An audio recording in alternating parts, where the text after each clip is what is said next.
Hey, let's go to CBS. This is the CBS Evening News. Dan Rather reporting. Good evening. Oliver North tonight appears to threaten higher-ups and has turned up the heat for a presidential pardon. Noriega declares a virtual state of war in Panama.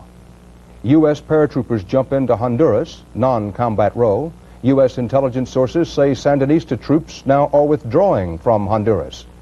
Against the backdrop of the latest Central America turmoil, first the Oliver North story.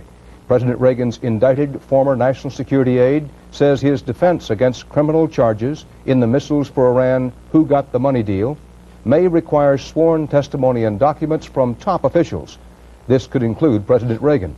Rita Braver reports on Oliver North's defense and offense. Would be inconsistent. Oliver North today announced that he'll give up the Marine uniform he has worn like a cloak of glory. My attorney, Brendan Sullivan, has informed me that the defense against these charges may require him to issue subpoenas for the testimony and records of the highest-ranking officials of our government. That strikes me as a course of action incompatible with my continued service as a Marine officer. Those subpoenas are bound to include one for the Commander-in-Chief. North made it clear at last summer's congressional hearings that he believed the president had okayed his funneling of Iran arms profits to the Contras. I assumed that the president was aware of what I was doing and had, through my superiors, approved it. North will retire May 1st after 20 years in the Marines, including a tour in Vietnam. He'll collect a $20,000 a year pension. He said one reason for his retirement was that he wants to be able to answer the charges levied against him in the indictment. While on active duty, I am not fully free to speak out or to take other actions which may be necessary. North would not answer questions about where he'll do that speaking, but lecture bureaus say he can command big bucks out on the rubber chicken circuit. I'd say Allie North would probably be the most in-demand speaker in the country. He could probably demand just about any fee he would like. Those close to North say that there is one thing that won't change. This Marine is never going to plead guilty to any charge. I thank you. God bless you. And Semper Fidelis. Meanwhile, North's friends say they hope his stepping back into the spotlight will lead to a resurgence of last summer's Ali mania, and that in turn will put pressure on President Reagan to pardon the man who says he was only trying to win one for the Gipper. Rita Braver, CBS News, Washington. The trouble in Panama has taken a turn for the worse. General Noriega has just declared what he calls a, quote, state of urgency. All satellite television communications, among other things, have been cut off. Correspondent Juan Vasquez is with us now on the telephone from Panama to report what's going on. Juan? The statement signed by Acting President Manuel Solis Palma said that a situation of undeclared war exists within the country. That's why the state of urgency was declared. The decree read over national radio further accused the United States, acting in concert with unpatriotic Panamanians, of attacking Panama's economy in order to take control of the government by force. The ultimate purpose, the decree said, was to undermine the Panama Canal Treaty, giving control of the canal to Panama in the year 2000. The regime's opponents say the measure is the strongest indication so far that General Noriega has no intention of leaving the country, despite the growing pressure for him to do so. Well, Juan, if you're still with us there, and it's uncertain to me whether you are or not, is the canal still operating normally? Dan, there is no indication at this time of alarm from authorities at the canal. Traffic remains normal. Officials at Southern Command, the U.S. military headquarters for 10,000 U.S. military personnel and their dependents here in Panama, say that there are no plans or consideration of evacuation at this time. Alert status Charlie remains in effect. No plans for evacuation at this time. How does General Noriega get beyond, or does he, the bind for dollars? It has become known this afternoon that the government of Panama has asked for a meeting of Latin American economic ministers and a Latin American Economic Union to request consideration of the creation of their own currency. As you know, Panama's currency is the U.S. dollar. The fact that the dollar is their currency is what has put General Noriega in his economic bind. This could be the first step toward creation of Panama's own currency. Correspondent Juan Vasquez in Panama, where a so-called state of urgency has just been declared. Now about Honduras. Hundreds of American soldiers parachuted into Honduras today, and that completes the deployment of 3,200 more U.S. troops for Operation Golden Pheasant, a show of U.S. military might in the face of what is called Nicaraguan aggression. Late U.S. intelligence reports are said to say that Nicaraguan troops are now withdrawing from Honduras after failing to knock out Contra positions there. And the United States now says that the operation has been victorious because the Sandinistas are retreating. But Sandinista officials insist that their forces are staying right where they are and have been, inside Nicaraguan territory. Our coverage of this murky situation begins with Richard Schlesinger in Managua. In the battle zone, Sandinista commanders say they have been ordered to hold their positions close to the border with Honduras. Yesterday's bombing by Honduran planes near the Sandinista command post brought an immediate reaction from Managua, where government officials refused to order a retreat from their border position. We were being bombed. We're not about to move to allow them to bomb and to enter. In all the government-controlled media today, the Sandinistas kept up a drumbeat of warnings that the U.S. is about to invade. Militares a gran escala. For 2 days, all Nicaraguan radio stations, including those that belong to the opposition, have been ordered to broadcast government programs only. Most of the time, the government programs are about an invasion. But Managua appears calm. The government has predicted American invasion so many times that many skeptics liken it to the boy who cried wolf. When they say that the wolf is coming, you know, people start disbelieving that the wolf is coming because they are calling for the wolf all the time. And while the party faithful marched yesterday in a show of support organized by the government, it is easy to find Nicaraguans on the street who do not believe the Sandinista warnings. No.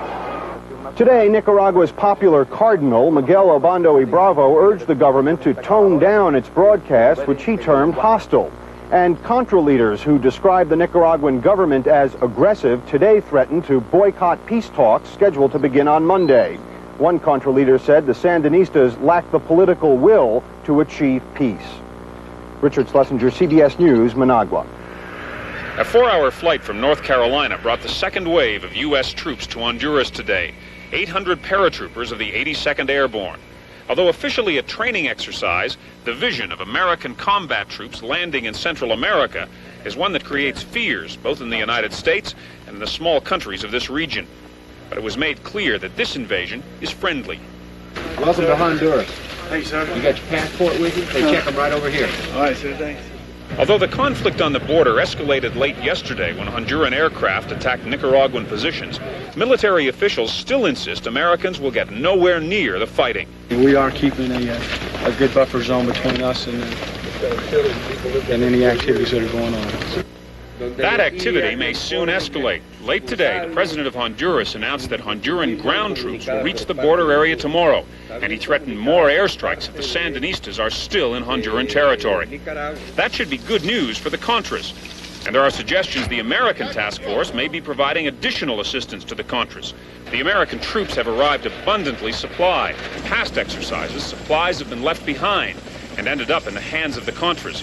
In some quarters, there are suspicions that could happen again, because it's becoming clear that without American help, the Contras' fighting days are almost over. But in Honduras, there are fears that if the Contras are effectively defeated, they will become an even bigger problem for this small country. You have to understand that our country cannot possibly have so many trained, frustrated, angry individuals that could complicate our own personal democracy. The latest reports from the remote border area say the Sandinistas have continued today to use artillery against Contra positions, but that the scale of the fighting has diminished and the Sandinistas may have begun pulling back to Nicaragua. John Blackstone, CBS News, Tegucigalpa, Honduras. U.S. troops near a war zone in a foreign land again. It touched a sensitive nerve with some people here at home. There were some protests in scattered areas of the country today, including one outside the White House. Bill Plant saw that one. Also have freedom. Over and over again, administration officials insisted today that U.S. troops in Honduras were there to show support, not to fight. But on the other side of the White House fence, there were a lot of people who just didn't believe it and who feared this was only the first step. 200 protesters blocked rush hour traffic in front of the White House this morning. 24 were arrested. In San Francisco, 500 demonstrators blocked the entrances to the federal building. Police took more than 100 into custody, booking and photographing them on the spot. There were similar protests in cities across the nation, including Chicago, where 400 people marched on the federal building and a number were arrested for pasting posters on the doors and windows. A Los Angeles radio station polled its listeners on the advisability of sending the troops. 53% say yes, the United States is acting properly by sending troops to Honduras. But many were uneasy about the future. In the Senate, Oregon Republican Mark Hatfield introduced a bill to prohibit U.S. troops on exercises like the one in Honduras from being sent into combat without the permission of Congress. And we will not push them down the slippery slope of intervention as we pushed their fathers and brothers down that slope in Vietnam. Other members of the Senate, saying they feel it is important to send the Sandinistas a signal, proposed a new package of non-lethal aid for the Contras. I think this package will help get the number of American troops in Honduras reduced. I think it will help get the peace process started again, and that's our objective. Was more aid one of the administration's objectives in sending the troops? The White House Chief of Staff vigorously denies it. All you have to do is look at the situation now. There is no doubt we are worse off now than we were before this happened. Nicaragua took its case to the UN Security Council today, a move the U.S. said it welcomed. The United States administration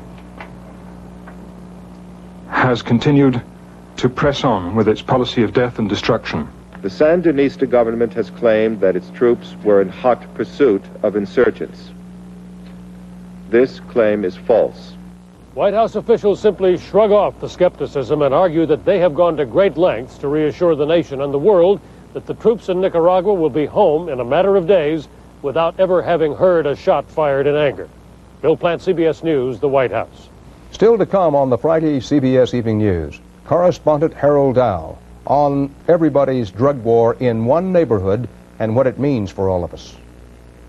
And Richard Roth on a fashion that may have something to do with politics, and then again may not.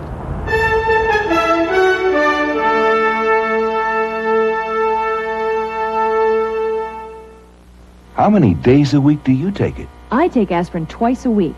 I have a touch of arthritis, so I take it often. My doctor told me to take aspirin. For the millions who take aspirin more than once a week and are concerned about aspirin stomach upset, there's a new and better aspirin product. Try Buffered Bufferin.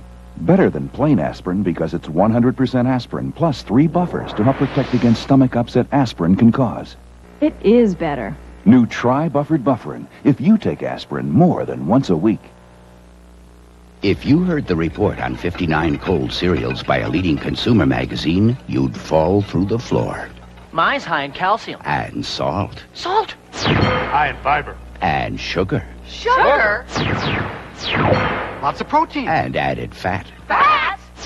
The magazine rated shredded wheat tops in nutrition. For no added sugar or salt, low fat, plenty of fiber and protein. Shredded wheat. And nobody else. In Ricky Rudd's high-torque V8, clean-running Quaker State with QSX provides unbeatable protection from wear and tear. And the oil that protects my car on the track is the same oil you buy right off the shelf. The big Q stands for quality. Always has, always will. How can you help your home sell faster? Protect the major appliances. If your real estate company can't do that, then you're not listed with the right real estate company. Because you're not listed with an ERA broker. In El Salvador, rebels fighting the U.S.-backed government threatened today to disrupt nationwide elections scheduled for this Sunday. That voting has the potential of dealing another setback to President Reagan's Central America policy. As 60 Minutes correspondent Mike Wallace reports now, big gains are expected Sunday for the right-wing comeback led by Roberto Dubuisson.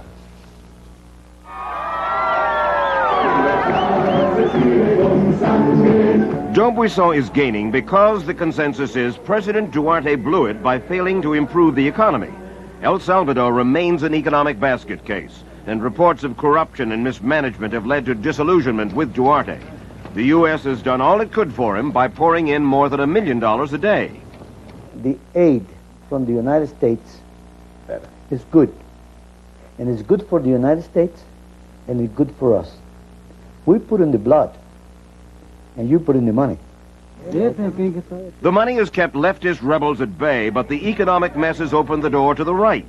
D'Aubuisson's party could cash in on the poverty with big gains in Sunday's congressional elections. Even though U.S. intelligence sources maintain D'Aubuisson was the power behind the death squads that killed Archbishop Oscar Romero and tens of thousands more in the early 80s, D'Aubuisson, of course, denies it. Major D'Aubuisson, why does your name come up so frequently when there is talk of death squads or assassinations or kidnapping? Why do I appear mentioned all over the place? Because I had the guts to confront communism.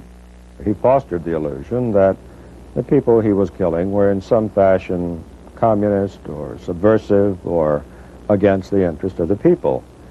And were they? I think very seldom. So, during El Salvador's presidential election back in 1984, the Reagan administration reportedly spent millions to make sure Duarte would defeat D'Aubuisson. The CIA of the United States put dollars in and purchased the election. To retaliate, the U.S. says, D'Aubuisson plotted to kill America's ambassador to El Salvador, Thomas Pickering. It was very high confidence on our part that the plot was real, that it was linked to D'Aubuisson, that it had to be stopped. And it was stopped after the U.S. warned D'Aubuisson. And when America threatened to cut off military aid, murders by right-wing death squads dropped dramatically. But now death squad activity is picking up. The right is once again becoming a political force with fierce loyalty to D'Aubuisson. He is our maximum leader. We love him, and we are going to defend him always. So even though America has spent billions backing Duarte and millions to reduce D'Aubuisson's power, he insists he will lead his Arena party to victory on Sunday. Arena is going to win, and how does the U.S. Embassy explain that to the American people? The State Department professes to be unconcerned about the resurgence of D'Aubuisson and the right wing. But other diplomats in El Salvador tell us a big Arena vote on Sunday means trouble, more repression, further polarization between left and right. That would prolong the civil war and be a setback to U.S. policy and prestige. Mike Wallace, CBS News, New York. In this country, against the backdrop of the election year and hot controversy over the effect of government deregulation of the airlines and the telephone company, another one of President Reagan's commissions is out today with another report on turning over government services to private industry. Among other things, this one recommends that private industry eventually be put in charge of mail delivery, air traffic control, and prison operations.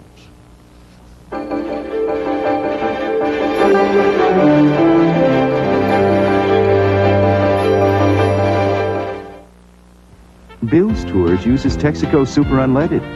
Joe's Tours doesn't. I can't wait to see Mount Washington. While Joe's knocking along, Bill's coming back. My, that was a heavenly view. Texaco Super Unleaded's higher octane blend helps eliminate knocking and restores lost power. I can't wait to see Mount Washington. And its Petrox detergent helps keep the power flowing. I can't wait to wait. Up ahead, there's Texaco, star of the American road. The finer things in life. Happily, some are affordable, like Grey Poupon Dijon mustard. Grey Poupon is so fine, it's even made with white wine.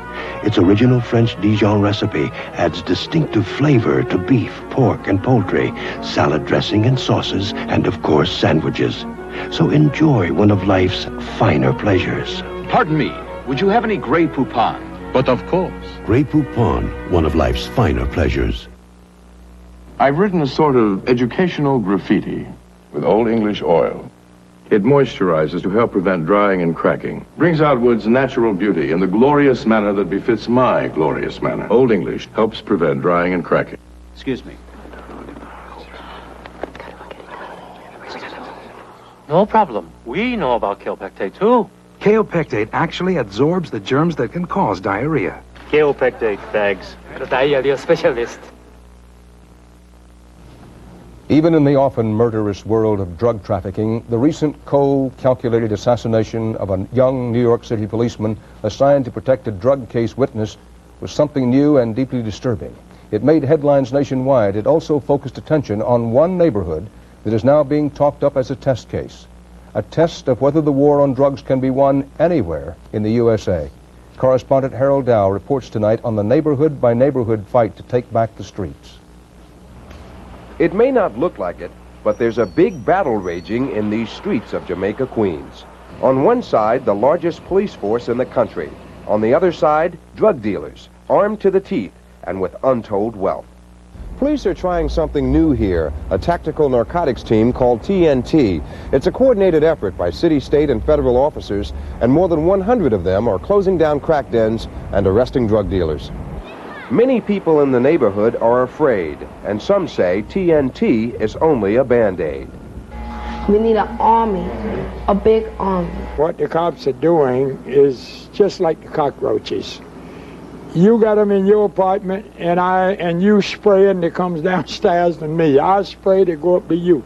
The new assault was put into motion after a policeman was shot to death by drug dealers. But even the man leading the project is doubtful that it will succeed.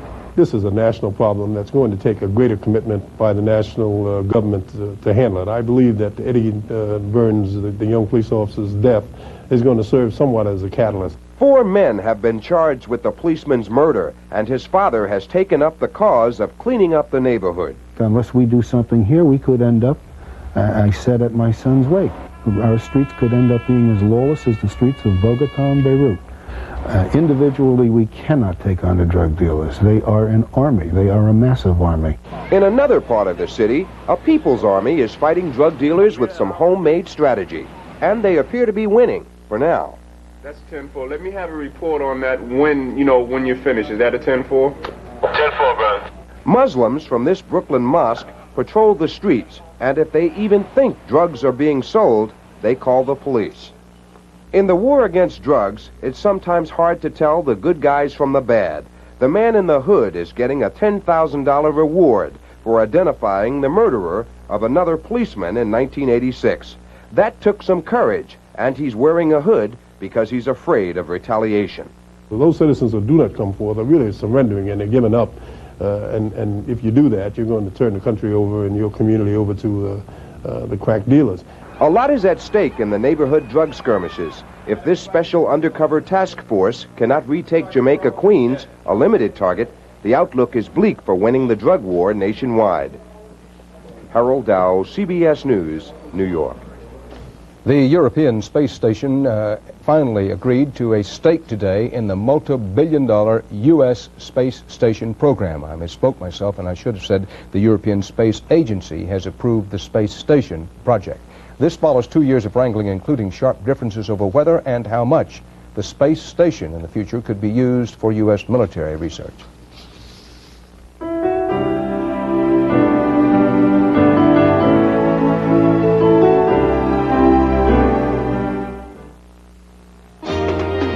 They could see you now out on a fun-ship cruise. You're eating fancy food and doing what you choose. I'd like your friends back home to get a good look at the first-rate carnival cruise that you took. All I can say is, wow, hey, look at where you are. What a fun ship, holy cow. They'd never believe it if your friends could see you now. Take a 3, 4, or 7-day cruise on Carnival, the most popular cruise line in the world. Because Citicorp understands the drive to succeed, to do more than just get by, we've become the nation's largest financial services company, already helping 1 in every 5 American families, with more student loans, more home mortgages, more MasterCard and Visa cards than any other company. Citicorp and Citibank, we'd like you to get to know us better. Citicorp, because Americans want to succeed, not just survive. Americans have enjoyed apple pie from the start, but it wasn't until now that Americans could enjoy Weight Watchers apple pie. Progress this delicious doesn't happen overnight. Weight Watchers, this is living. To stack up the totals vitamin nutrition, it takes almost 3 bowls of Special K. I'm eating shredded wheat. You're eating 12 bowls. Better loosen your girdle, Gloria. Total has 100% of 9 vitamins and iron and is rich in calcium. That's a stack of nutrition. In just 1 bowl. No, it is not about miniskirts, but we do wind up this week on a fashion note, this one with possible political overtones. Richard Roth reports. Its origin was simply practical, protection against the desert sun and sand. But months of Palestinian revolt have made a symbol of the checkered Arab headdress called the keffiyeh, and it was only a matter of time till Americans took notice. I know the PLO or somebody wears it, but it means nothing. It just looks good. Revolution hasn't hit the streets here, but the keffiyeh has. In New York and Washington, at about $6 a piece, the checkered cotton scarves have been selling so well, they could become to necks what Reeboks are to feet. And the result is confusion.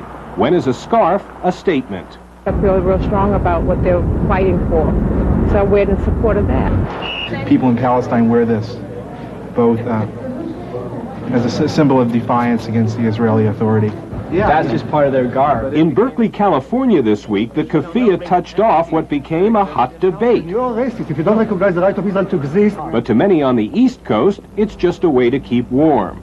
All I know is that it goes good with the style. And it's nice and it's long and you can wrap it all around you. The experts also disagree. I think you see people, for the most part now, wearing them because of the political symbolism. It shows their act of solidarity with the Palestinian uprising.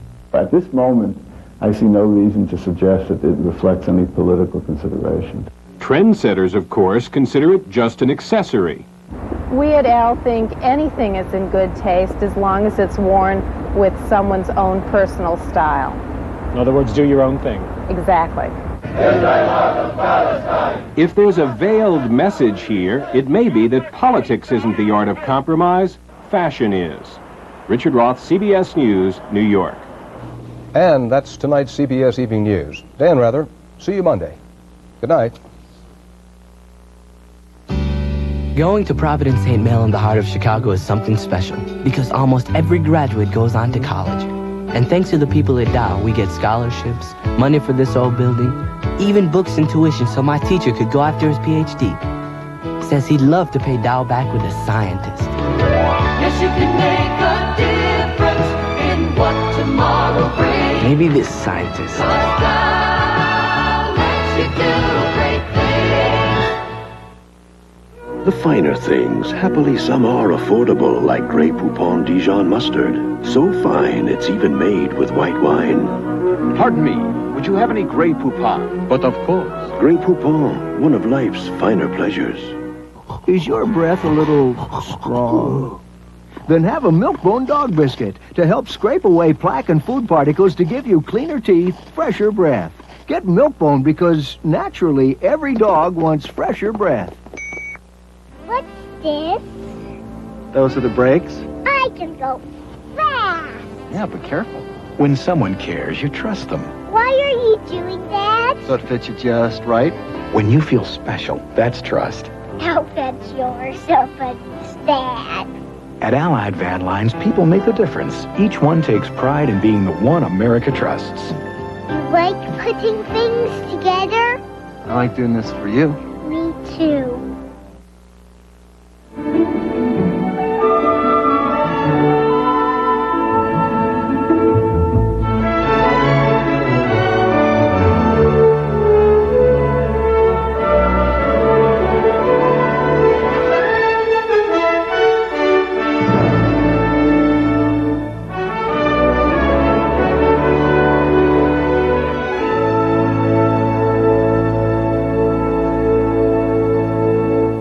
This is CBS.